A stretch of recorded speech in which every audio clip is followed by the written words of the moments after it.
otu ọlụ asatọ anaka nke ndị ntorobịa gago nọ n'ihu wee guzobe onye nke ha wepụtara ugbu a na anya bụ mpaghara otu bụ Dr. Chinedu Umeadi, onye nke ji ihe o nwere na-enyere ndị mmadụ aka bụ onye Abagana dịka onye nke kachasị wee na-eme ọfụma n'ọlụ na-alụ, onye a ga na-enwe mmiri nzọụkwụ ya ọkasị na okporo chime obodo ahụ n'ime steeti a bụ Anambra.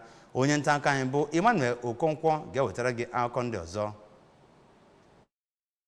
Abụ Onyinye nkwanye ugwu n'aka Dr. Umeadi, onye isi asatọ na Anambra steeti bụ Comrade Ken Okoli rụtụrụ aka na ya bụ onyinye nkwanye ugwu bụ nnọọ nke ha na-enye ndị ama ama ji ihe ha nwere na-enyere ndị ntorobịa nakwazi obodo aka n'ụdị dị iche iche ma bụkwaziri ndị na-ebi ndụ kwesịrị nṅomi. Ọ gara n'ihu kwuo na otu asatọ youth bụ nnọọ nke na-anọghị n'okpuru pati ọbụla ma bụrụ nke na-agbanyesi ike iweta mmepe tọrọ atọ na agamniru n'obodo niile dị na Anambra steeti. N'ịnata ya bụ onyinye nkwanye ugwu, Dọkịta Umeadi gosipụtara afọ ojuju o nwere na ya bụ nkwanye ugwu akwanyere ya ma too ndị otu asatọ ebe ọ kweziri nkwa na ọ ga-aga n'iru n'ịkwado ya bụ otu ya nakwazi iweta mmepe na agamniru n'obodo dị iche iche na Anambra steeti. N'okwu ha dị iche iche, onye ji ọkwa asatọ Youth Vice President 2 bụ Comrade Idowu Enebeli ya nakwazi onye ji ọkwa Abagana asatọ Youth Leader bụ Comrade Benedict Ọkajiegbe tụrụ nnọọ Dọkịta Umeadi maka nkwenyesi ike o kwenyere n'iwulite ibi ndụ ndị ntorobịa nakwazi iweta mmepe n'obodo ma kpee ekpere ka Chineke gaa n'ihu n'igozi ya na ime ka ọ dịa